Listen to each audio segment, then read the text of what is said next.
Hoy hablaremos acerca de cómo el testimonio directo influye en el zarandeo en la iglesia adventista.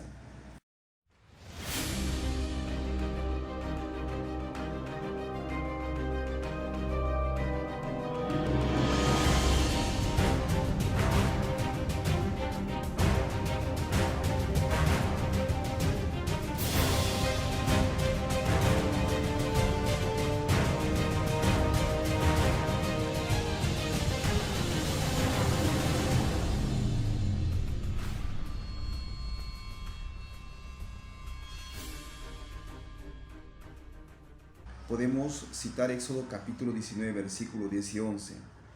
Allí Dios le dijo a Moisés: ve y purifica al pueblo hoy y mañana, y estén listos para el tercer día, porque yo descenderé delante del pueblo. Entonces, cuando dijo Dios a Moisés: ve y purifícalos, les estaba diciendo: ve y señala sus pecados para que ellos puedan escudriñar sus corazones y entonces arrepentirse y presentarse limpios de pecados delante de la presencia de Dios. Eso lo tenemos en Patriarcas y Profetas, página 311.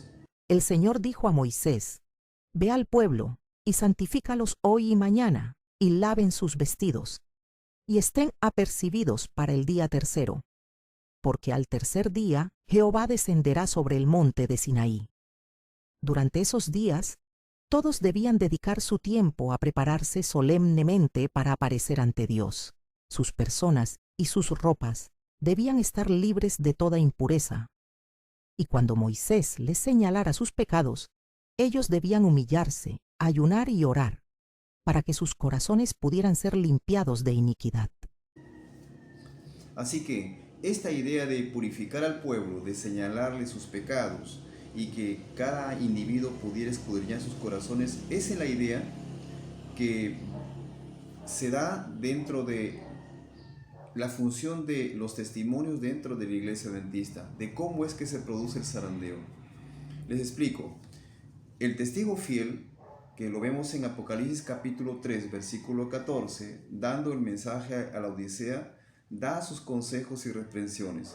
¿Cómo los da? A través de la profetisa Elena G. de White, a través de los testimonios.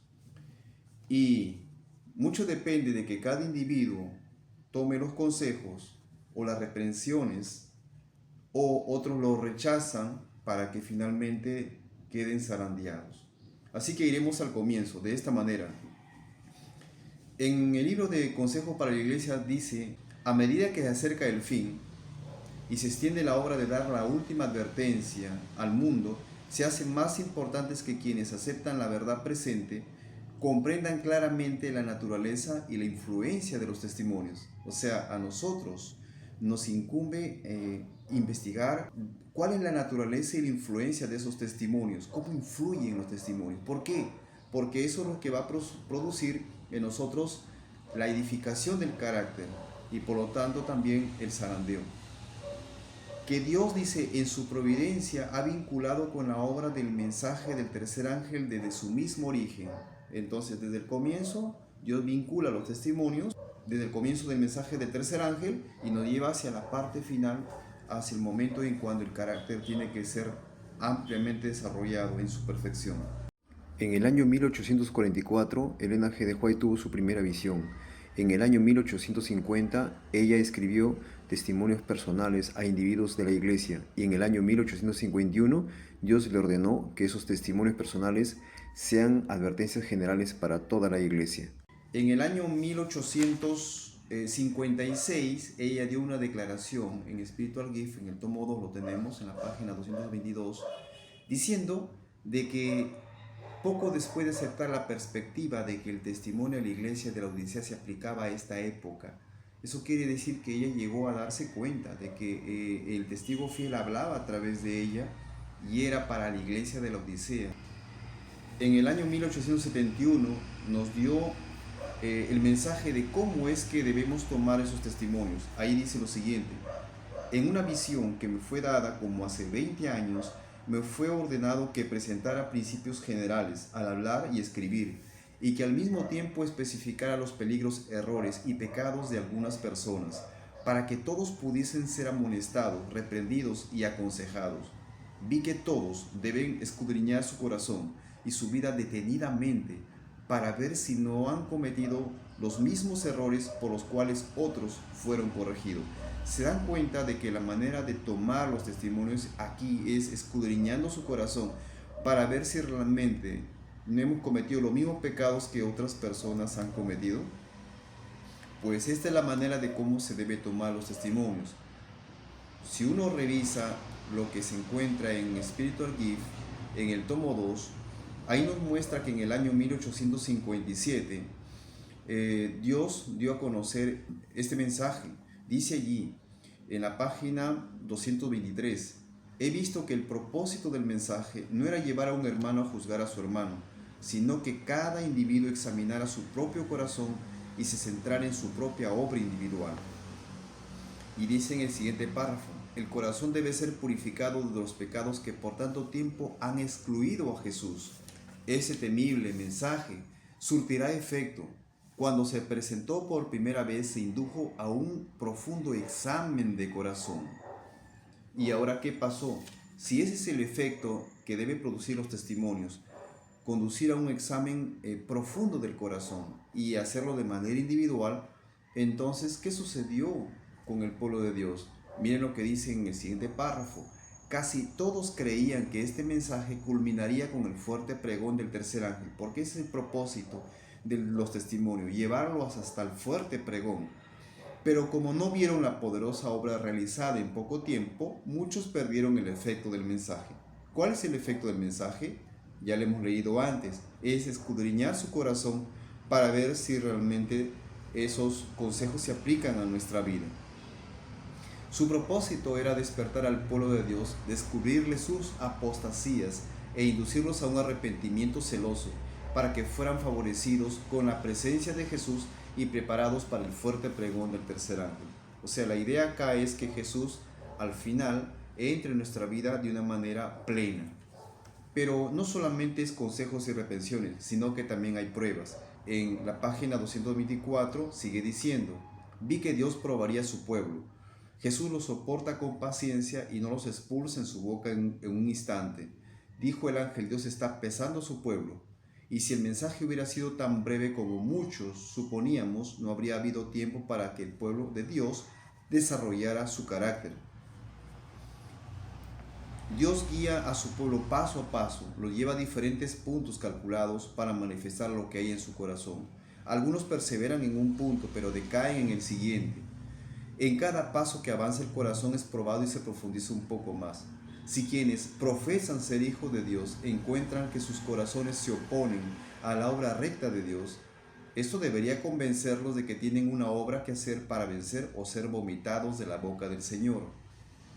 Algunos están dispuestos a recibir un punto, pero cuando Dios lo lleva a otro punto de prueba, ellos se retraen y se apartan. ¿Por qué? Porque descubren que ataca directamente a algún ídolo apreciado. Pero miren lo que dice más adelante. Las personas son probadas y examinadas durante un largo periodo para ver si sacrifican sus ídolos y obedecen el consejo del testigo fiel. Si alguno no quiere ser purificado por la obediencia de la verdad y vencer su egoísmo, su orgullo y malas pasiones, los ángeles de Dios reciben este encargo. Están unidos a sus ídolos, déjenlos, y continúan con su obra dejándonos con sus malas inclinaciones al control de ángeles malignos. Cuando los testimonios nos indican qué ídolos tenemos y nosotros rechazamos esos consejos para nosotros o esas reprensiones, inmediatamente entonces nosotros mismos estamos dejándonos al control de los malos ángeles que ya nos están dominando. ¿Qué es lo que hacen los ángeles malos? Es pues sujetar los ídolos en nuestro corazón, retenerlos allí para que nosotros no seamos libres del pecado. Quienes superan cada obstáculo, superan cada prueba y vencen, sea cual sea el precio, han escuchado el consejo del testigo fiel y estarán aptos para la traslación por la lluvia tardía. En otra cita se nos dice, como pueblo debemos superar nuestra formalidad, debemos entrar por la puerta estrecha y además habrá que abandonar los ídolos más queridos y los pecados en los que se ha incurrido, aunque sea tan cerca como arrancarse el ojo derecho o amputarse el brazo derecho. Agoniza. Ábrete paso a través de los mismos ejércitos del infierno que se oponen a tu paso. Eso lo encontramos en un libro de manuscritos. Ahora quisiera yo comparar y ver cómo, y ustedes también lo pueden hacer, cómo es que Spiritual Gift está en paralelo con el libro de primeros escritos, con la página 270, donde se habla acerca del zarandeo. O sea, el zarandeo es lo mismo que el proceso probatorio. ¿Y qué entonces tenemos que hacer? Examinar cada libro y luego ver si es que realmente hay algún consejo para nosotros. Cada libro de los testimonios, quiero decir, y ver si realmente hay algún consejo para nosotros o una reprensión. Y luego escudriñar nuestros corazones en oración para ver si realmente se está aplicando en nuestro caso. Y veremos luego que debemos pasar por pruebas y vencer esas pruebas. Y si vencemos todas las pruebas, estaremos entonces listos para recibir esa ayuda tardía que Dios nos ofrece. Ahora, en el testimonio directo que lo encontramos en el zarandeo, el primer párrafo empieza así. Vi que algunos con fe robustas y gritos acongojados clamaban ante Dios, estaban pálidos y sus rostros demostraban la profunda ansiedad resultante de su lucha interna. Ustedes dirán, ¿por qué esa lucha interna? No era la persecución, por supuesto, ni era un caso especial de algún problema que ellos pasaban esencialmente, sino era la lucha contra las tentaciones, contra las pruebas.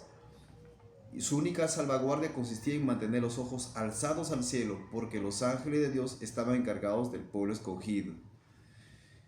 Y más adelante dice, pero que hubo algún grupo que no participó de esta obra, que se requería acongojada demanda. Eso significa que se requiere realmente una oración con aflicción. Y va a haber aflicción. Y mucho más si vamos a pasar por prueba, vamos a tener que pasar por aflicciones. Dice allí, vi que algunos no participaban en esta obra de acongojada demanda, sino que se mostraban indiferentes y negligentes, sin cuidarse de resistir a las densas tinieblas que los envolvían, y esto los encerraban como una nube densa.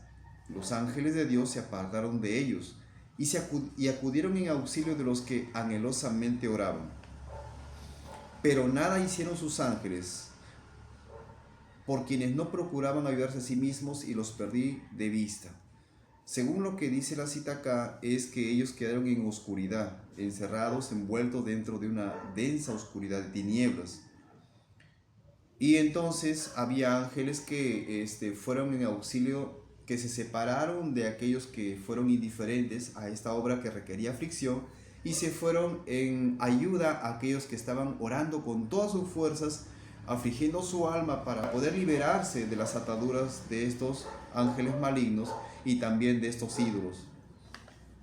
Y eso produjo división, porque si tú no tienes tu ángel que te acompaña siempre, ahora está en compañía de aquel que está tratando de liberarse de sus pecados que le atan. Eso es justamente el zarandeo, ¿entienden? Y eso se da a través de los testimonios que Dios nos ha dado a través del linaje de Joai. Por eso termina diciendo el último párrafo: pregunté cuál era el significado del zarandeo que yo había visto, y se me mostró que lo motivaría el testimonio directo que exige el consejo del testimonio fiel a la iglesia de la Odisea. ¿Se dan cuenta? Tendrá este consejo efecto en el corazón de quien lo reciba, y le inducirá a ensalzar la norma y a expresar claramente la verdad. Aquellos que reciban el testimonio directo, tras esas pruebas, ellos estarán predicando el evangelio. Este evangelio que para ellos ha sido evangelio de salvación. Algunos no soportarán este testimonio directo, sino que se levantarán contra él. Esto es lo que causará un zarandeo en el pueblo de Dios. Y hermanos, esto es importante porque vemos que la iglesia en sí, no todos han recibido este testimonio como la obra de purificar sus almas por la obediencia a la verdad. Por eso termina diciendo este párrafo: el testimonio del testigo no ha sido escuchado sino a medias. El solemne testimonio del cual depende el destino de la iglesia se tiene en poca estima cuando no se lo descarta por completo. Este testimonio ha de mover a profundo arrepentimiento, y todos los que lo reciban sinceramente lo obedecerán y quedarán purificados. Ahora, va a haber grupos y son muchos los que quizás van a estar en esta obra de ser purificados y van a abandonar su obra de purificación por diversos tipos de tentaciones o distracciones que ofrece este mundo. Pero debemos ser perseverantes. La parte final, miren lo que dice. Oí que los revestidos de la armadura proclamaban poderosamente la verdad con fructuosos resultados. Muchas personas habían estado ligadas, algunas esposas por sus consortes y algunos hijos por sus padres. Las personas sinceras que hasta entonces habían sido impedidas de oír la verdad se adhirieron ardientemente a ellas. Se desvaneció todo temor a los parientes y solo la verdad les parecía sublime. Habían tenido hambre y sed de la verdad, y éste le era más preciosa que la vida. Pregunté por la causa de tal profundo cambio y un ángel me respondió: es la lluvia tardía, el refrigerio de la presencia del Señor, el potente pregón del tercer ángel. Aquellos escogidos tenían gran poder. Pero ¿qué debemos hacer entonces? Debemos revisar, examinar, escudriñar ampliamente los testimonios. Así como revisamos la palabra de Dios, de la misma manera revisemos los testimonios para ver si realmente Dios tiene un consejo para nuestra vida espiritual, alguna reprensión que nos va a llevar a tomar esos consejos a fin de ponerlos en práctica. ¿Cómo lo haremos? A través del poder de la gracia divina. Y si es que hay algún pecado ahí que Dios te está dando a conocer, estimado hermano, debemos nosotros saber que vamos a ser probados. Pero no vamos a estar solos, sino que Jesús mismo estará con nosotros, dándonos su poder para que podamos vencer en ese momento de la prueba y llegar a la parte final, que es la edificación del carácter. Cristo está con nosotros, preparando un pueblo especial para el tiempo final. De eso debemos estar muy seguros. Que Dios te bendiga.